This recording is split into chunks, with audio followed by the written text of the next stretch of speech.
Seja bem-vindo, sou Anderson Pinheiro. Nosso assunto de hoje é o cinto de linho. Nós vamos dar uma passada no processo de salvação e quais são as consequências de começarmos a nos afastar de Deus. O nosso texto está em Jeremias, no seu capítulo 13. Nós vamos ler a partir do verso 1 e diz assim: Assim me disse o Senhor, vai e compra para ti um cinto de linho e coloque-o em teus lombos, e não coloque em água. Então eu comprei um cinto conforme a palavra do Senhor e o coloquei sobre os meus lombos. E a palavra do Senhor veio a mim pela segunda vez, dizendo: Toma o cinto que compraste, que está sobre os teus lombos, e levanta-te e vai ao Eufrates e esconde-o lá em um buraco da rocha. Verso 5. Então eu fui e o escondi próximo ao Eufrates, como o Senhor me ordenou. E aconteceu que depois de muitos dias que o Senhor me disse da seguinte forma: Levanta-te e vai ao Eufrates e toma dali o cinto que te ordenei esconder. Então eu fui ao Eufrates e cavei e tomei o cinto do lugar onde eu tinha escondido, e eis que o cinto estava desfigurado, para nenhuma utilidade ele era proveitoso. Nosso assunto vai começar primeiro falando sobre o preparo do linho, que é uma planta, só que ela passa por um processo para se tornar fio, e aí sim ela se torna tecido, e aí sim a gente pode ter as vestimentas, né? Vocês sabem que as vestes sacerdotais, né, sempre foram feitas de linho. Então nós vamos começar pelo primeiro passo. Se a gente pesquisar na internet, a gente vai ver que chega a ter lugares que citam 13 passos, né? 13 partes, 13 etapas do processo. Nós vamos citar 6 que condensam todas elas. A primeira é a colheita. E ela é interessante porque na colheita do linho ele é arrancado, ele não é cortado. E por que isso? A gente pensa da seguinte forma: se a gente tiver uma camisa, metade dela suja, quando alguém olha, ela não vai falar que a camisa está limpa. Não, ela está suja. Ah, mas ela está meio limpa? Não, na verdade meio limpa não existe. Ou ela está muito suja ou ela está pouco suja. A gente costuma fazer a mesma coisa quando a gente vai falar, por exemplo, de um carro. Ah, o carro está meio sujo hoje. Não, o carro está pouco sujo, ok. Mas meio sujo não existe. Da mesma forma que não existe o meio crente, né? A gente não pode ter um pé no mundo e um pé na igreja. Porque se a gente tiver um pé no mundo e um pé na igreja, fato é, estamos no mundo, né? Estamos disfarçados de crente. Então por isso que o linho ele é arrancado. Todo o vínculo que a gente tem com o mundo, ele é retirado. Então nós passamos a ter uma vida nova, nós somos nova criatura, nós nascemos de novo. Então por isso que na colheita o linho é arrancado. É a primeira parte do processo de salvação. E a gente vê isso em João 17,14, que diz assim: Eu dei-lhes a tua palavra e o mundo os odiou, porque eles não são do mundo, assim como eu não sou do mundo. Então uma vez que você é arrancado, todo o vínculo com o mundo se perde. Então agora nós vivemos um processo maravilhoso de salvação que vai nos levar a uma vida eterna. Estamos no mundo? Sim. Não somos do mundo. Somos odiados? Sim, por isso, né? Perdemos amigos, né? Às vezes a família torce a cara, mas deixamos então de ter sobre nós um jugo de morte e passamos a ter agora então uma vida eterna. Então por isso que na colheita o linho ele é arrancado e não cortado. O segundo passo é a maceração. O linho é embebido em água a fim de desfazer a cola que liga as fibras lenhosas das fibras têxteis. Vamos lá. A gente não quer fazer fio, a gente não quer fazer tecido. Então, o que interessa é a fibra têxtil.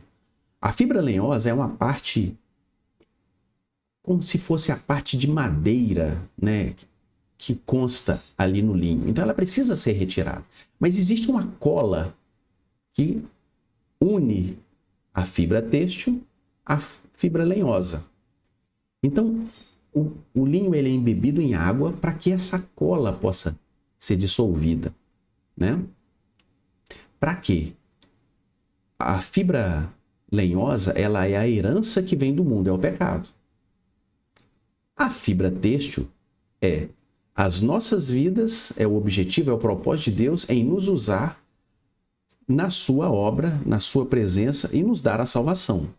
Então vamos lá, pecado, a nossa vida, como fomos projetados para Deus para servi-lo e adorá-lo a todo tempo. É assim que funciona. E aí, se a gente for em João 4,14, isso fica bem claro da gente entender. João 4,14 diz assim: mas aquele que beber da água que eu lhe der nunca terá sede, mas a água que eu lhe der se fará nele uma fonte de água a jorrar para a vida eterna. Palavra do Senhor Jesus para a mulher samaritana. Então o que acontece? Somos retirados do mundo, acaba o vínculo, né? Somos arrancados, e aí o Senhor Jesus nos dá essa água que permite que agora nós possamos nos separar do pecado, né? Essa água que faz jorrar para a vida eterna. Alguns interpretam a água como a Bíblia, outros interpretam a água como o Espírito Santo. Ok, mas o importante é, recebemos essa água que nos dá condição agora de ficar livres do pecado. Então essa é a maceração. E aí vem a terceira etapa, que é a secagem. O linho é exposto ao sol para que seque. Mas e aí? Quem é o sol? Vamos direto no texto que fica bem fácil de entender. Malaquias 4:2 diz assim: mas para vós que temeis o meu nome, o sol da justiça nascerá com cura nas suas asas, e saireis e crescereis como os novilhos da estrebaria. Então, o sol é quem? É o Senhor Jesus. Mais uma vez, o sol da justiça. Somos justificados. Ainda somos pecadores, ok. Mas se nos arrependemos e pedimos perdão, somos justificados. Então, o Senhor Jesus é esse sol da justiça. E é interessante que o sol da justiça vem e ele traz consigo cura. Não é à toa que a gente sempre compara o leproso na Bíblia com quem? Com o pecador. Então, a cura da lepra aponta para a cura do pecado, aponta para a salvação. Então, Jesus é esse sol da justiça que vem sobre nós, incide, né, os raios sobre nós, então nos dá a condição de ser justificados.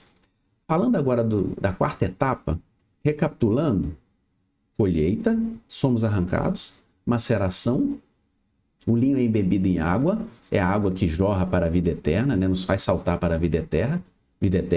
A secagem, que o linho é exposto ao sol, o sol da justiça, ao Senhor Jesus nas nossas vidas. E agora vamos para a fratura, que é a parte boa. Vamos direto ao texto também, que vai ficar bem claro o que é essa fratura. E para que ela serve? Ela vai separar de vez a fibra lenhosa da fibra têxtil. Tiago 1:2 e 3 diz assim: meus irmãos, considerem tudo isso como alegria quando caírem em diversas tentações, sabendo que a prova da vossa fé opera a paciência. Então, para que a aprovação? Então, o esmagamento do linho é a aprovação. A aprovação gera paciência. E o que é a paciência? É esperar o melhor de Deus. A gente precisa entender que a prova ela é necessária para quê? Para a gente ver que Deus realmente está ao nosso lado todo o tempo. E para a gente ver que a vida que a gente tinha antes não é melhor do que essa. Eu me atrevo a dizer que muitas vezes a gente alcança a salvação e as provas até aumentam. Mas é aquela história. Você foi preservado enquanto você não tinha alcançado a salvação. Você passou por muita luta. Você agora alcançou a salvação. Muitas vezes a família torce a cara, os amigos já não conversa com você, você sofre preconceito porque agora você é salvo. Só que se a luta aumentou, pensa o seguinte: você tem do seu lado alguém que pode todas as coisas. Então, ok, se a luta aumenta e você tem o mesmo poderio bélico, né? Se a batalha vem e você conta com as mesmas armas que você tinha antes, e se ela aumenta, ok. Mas se agora você tem um poderio bélico maior, né? Se você tem alguém agora que pode todas as coisas, as dificuldades sempre virão. Mas a gente sempre vai alcançar a vitória. Nem sempre ela vem da forma que a gente quer, isso é um fato. Às vezes a gente espera um resultado de uma prova, acontece diferente, E lá na frente a gente entende, era assim que tinha que acontecer. Por quê? Nós estamos no caminho certo, nós estamos no caminho que nos leva à vida eterna. Então essa questão de separar a fibra lenhosa, essa herança do pecado, separar de vez é assim, olha, eu estou muito melhor onde eu estou. Eu até tinha alegrias passageiras antes de ser salvo, mas hoje eu tenho uma alegria que dura. Eu tenho uma alegria que é verdadeira e que é duradoura. Então nós falamos da fratura. Primeiro colheu, fez a maceração, colocou em água, secagem pelo sol e agora fratura. Então nós vamos agora para o quinto passo, fiação. As fibras têxteis são torcidas para formar o fio que será usado na tecelagem. Por que torcer o fio? Vamos para o texto. Colossenses 1, 11 e 12. Fortalecidos com todo o poder, segundo a sua gloriosa força, em toda paciência e longanimidade, com alegria, dando graças ao Pai, que nos fez dignos para sermos participantes da herança dos santos na luz. O texto começa falando fortalecidos. Quando a gente torce o fio, ele fica mais forte. Então nós somos munidos de força da parte do Senhor. Para quê? Para que possamos ser usados na sua obra. Porque, ao contrário, né, de que muitos pensam, quando a gente alcança a salvação, existe aí um id, nós não somos meros espectadores. Nós estamos ali. A nossa forma de falar, a nossa forma de agir, né? Tudo leva as pessoas a pensar. Ele é diferente. A alegria que temos mesmo frente a todas as dificuldades. Olha, eu quero ter isso para mim. Às vezes você pode não ser um evangelista que vai pregar para multidões. Mas o simples fato de você estar escutando um louvor na sua casa pode levar o seu vizinho a se interessar, ver a sua forma de vida e querer isso também. Então, somos fortalecidos pelo Senhor, passamos por provas, passamos por alegrias, somos motivados, às vezes passamos por humilhação, mas às vezes Deus nos concede grandes vitórias. Tudo isso é um processo dessa torção. E a gente vai sendo fortalecido. Para quê? Para que a gente possa ser usado. Né? Não adianta a gente querer ser usado se a gente não tiver experiência. Então a experiência é necessária. Por isso que a gente não pode colocar como a palavra nos fala. A gente não pode colocar como um pastor, como um diácono, alguém que é neófito. Não pode. Porque ele não tem a experiência. Ele pode ter até toda aquela alegria da salvação, mas é a experiência, é a bagagem que nos dá a estrutura, especialmente emocional, para poder enfrentar as batalhas e as adversidades, especialmente quando você tem um cargo, seja onde for, seja na igreja, seja lá no seu trabalho. Cargo, ele precisa, antes do cargo, tem que ter a experiência, para que haja condições de passar por todas as situações sem que haja prejuízo. Tanto para quem foi colocado na posição, como para quem é o liderado. Então falamos da fiação. Então estamos próximos agora de fazer o tecido, que é a última parte. Então a etapa 6 é a tecelagem. Os fios de linho são unidos para a produção do tecido.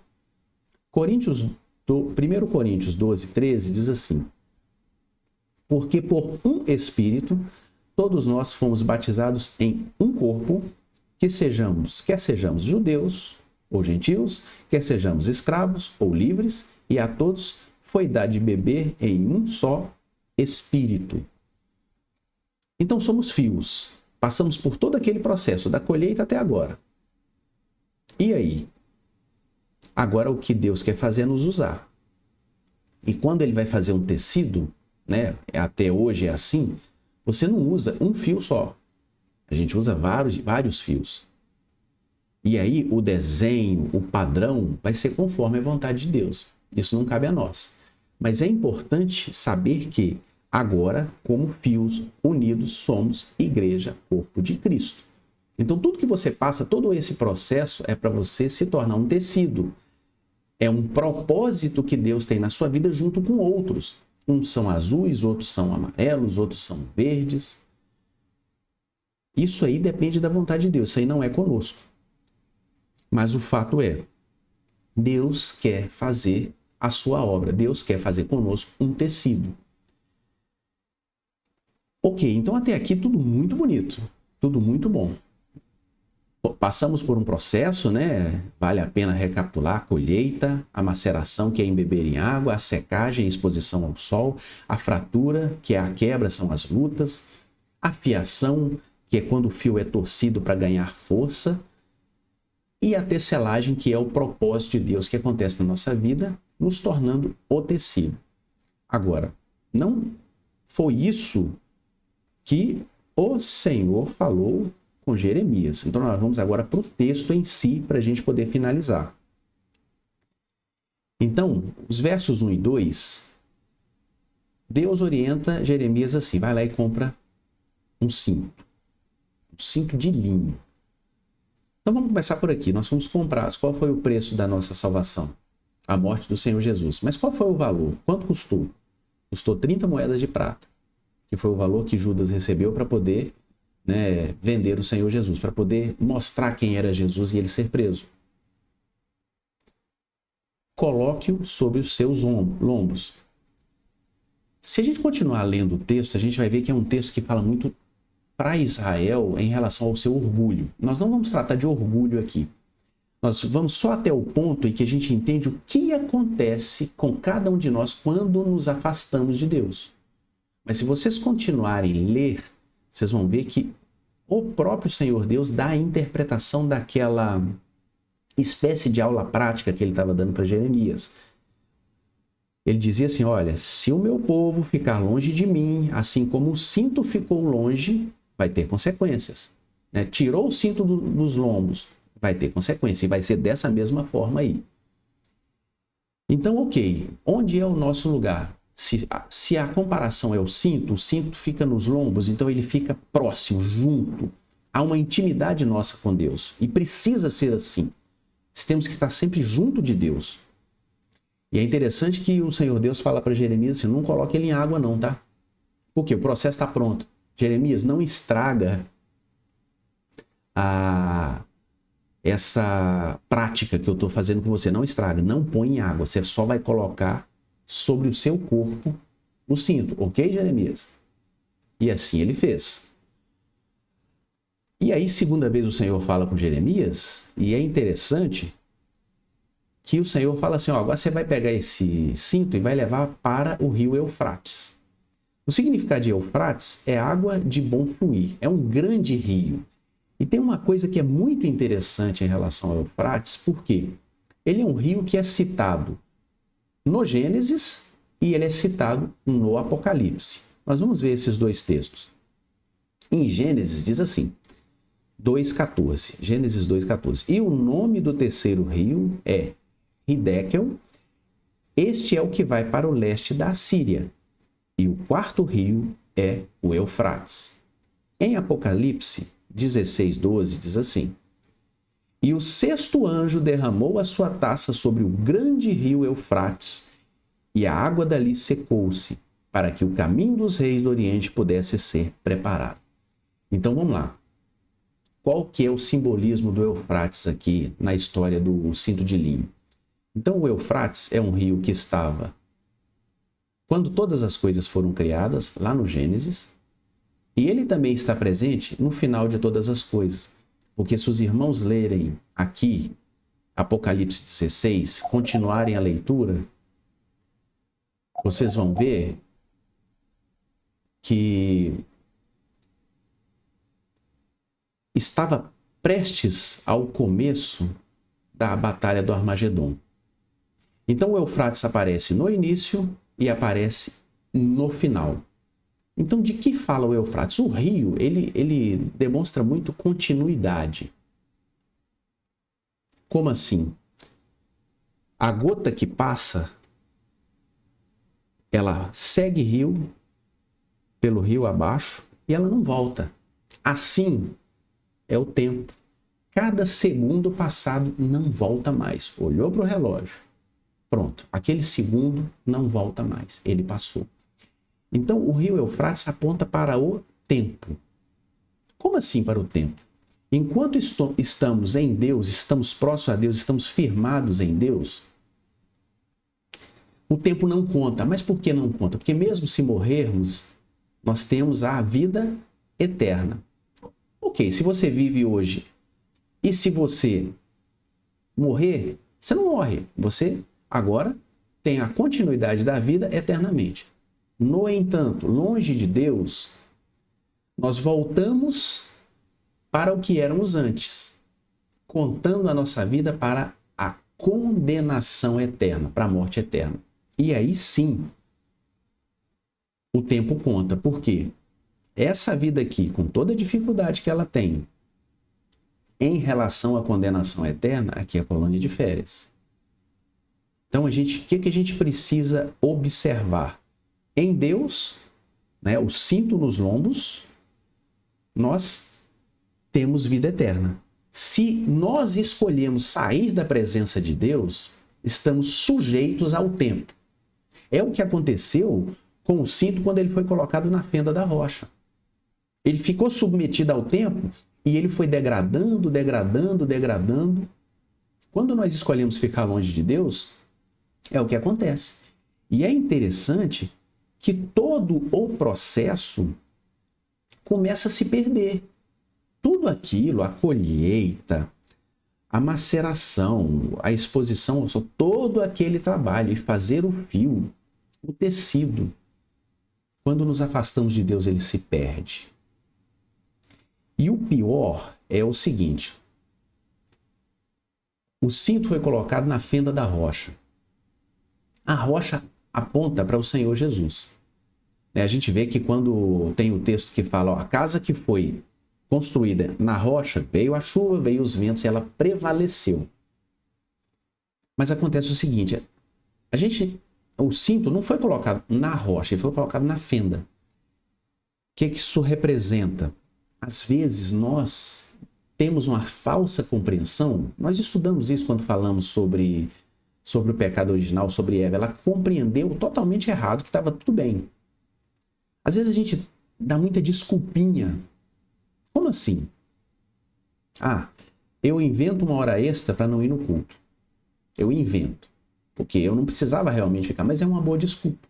Quando eu chego no pastor e falo, eu precisei de fazer hora extra, não, tudo bem. Mas você sabe da verdade, eu sei da verdade e o Senhor sabe da verdade. Eu não vou lá na reunião, né, de homens. Eu não gosto muito do camarada que está à frente, então eu não vou. Desculpinha. Porque a palavra diz, olha, vocês podem até não gostar um do outro. Não é assim que o texto diz, mas vocês têm que se suportar. Isso está claro na palavra do Senhor. Então, nós não estamos falando de coisas assim, hoje eu precisei fazer algo e eu vou ter que deixar de fazer alguma coisa para Deus, mas é porque isso aqui é uma urgência, eu preciso de estudar, eu preciso trabalhar, apareceu um problema na empresa, apareceu um problema de saúde, ou mesmo, ok, é um aniversário de casamento, não vou ao culto, vou com a minha esposa, faz todo sentido, é um aniversário de alguém que amamos, de um parente, ok, tá tudo certo. Agora, por exemplo, não vamos a um evento, seja um culto, seja uma reunião, porque nós temos um jogo para assistir. Estamos saindo da presença de Deus, estamos ficando lá juntinho na fenda da rocha. Lembrando que isso não é a rocha. A gente pode até achar que estamos bem, mas não estamos. E o que aconteceu com o cinto ao passar do tempo? Em muitos dias, quando Jeremias volta, não prestava para nada. É o que pode acontecer com cada um de nós. Se nós escolhermos, vale lembrar, se você escolher ficar longe de Deus, o que vai acontecer? Você sai do plano eterno e volta para o plano temporal. Então agora o tempo começa a contar em relação a um juízo que já está estabelecido sobre nós, que vem lá do Éden, que é a questão do pecado. Então, qual é o recado? Precisamos estar junto de Deus. Precisamos estar firmes com Ele. E não podemos ficar dando desculpinhas para a gente ficar longe. Porque a gente pode até achar que a gente continua na igreja, mas à medida que você vai dando desculpinha e não participa das coisas, você vai se enfraquecendo. E daqui a pouco, nosso rumo não vai ser eternidade, mas vai ser voltar ao que éramos antes. E eu tenho certeza que muitos de nós já passaram por uma vida anterior e não queremos voltar para ela. Então é muito importante nós estarmos junto de Deus. Vamos ter um equilíbrio, vamos ter a sabedoria. Ninguém aqui está falando de nada a ferro e fogo. É muito importante termos a nossa vida social, termos a nossa vida profissional, termos a nossa vida espiritual. A palavra diz: o buscai primeiro o reino de Deus. Então, vamos ficar ligados. Não vamos ser cegos. Tudo precisa ter um equilíbrio. O que não pode é nós negligenciarmos as coisas de Deus usando desculpas, que muitas vezes são perfeitas. Todo mundo vai entender a desculpa, todo mundo vai aceitar, mas lá no fundo nós sabemos que aquilo não é verdade, aquilo era uma desculpa. É isso que não podemos fazer, porque se isso acontecer, todo o processo de salvação vai se perdendo e aí o final é condenação eterna, é uma realidade. Ficamos por aqui, até o nosso próximo vídeo.